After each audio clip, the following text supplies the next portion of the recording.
আপনি হাতটা পেছনে দিয়ে কোমরটাকে পেছনে নিয়ে হ্যাঁ বারবার করুন, 2-3 বার করুন, অল্প অল্প করে করো, বেশি না। শ্বাস নিতে নিতে আমরা পেছনে যাবো।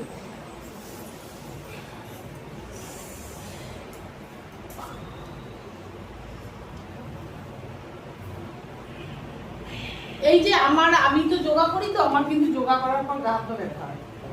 হ্যাঁ, এবার শুয়ে রেস্ট নিলেই কমে যাবে। মানে আমার কি হয়, প্রেশার বেশি পড়ে যায় কিন্তু ব্যথা নেই। ধরুন আমারই বন্ধুদের যেরকম ব্যথা, সেরকম ব্যথা নেই আমার। এই যে এরকম আমি ঝটফট করে এরকম হয়ে বসি, ওরা এরকম বসতে পারবে না। ঝট করে একটু বসার পরে আমি পাটাকে কোলে তুলে নিই, সেটা ওরা বসতে পারবে না। কিছু তো একটা ফল আছে।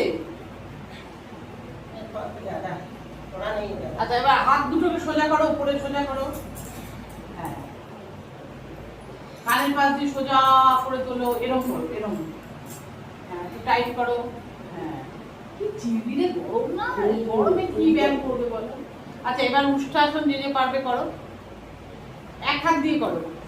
হ্যাঁ, পাটাকে উঁচু করে নিলে ইজি হয়ে যাবে।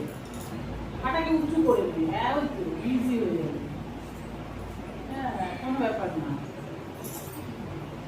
এক হাত দিয়ে, যারা পারবে না এক হাত দিয়ে। ঠিক আছে, তোর তো হয়েছে। পাটা উঁচু করে নিলে এগুলো যেমন অনেকের হয় না, মানে শরীরে যে কয়েকজন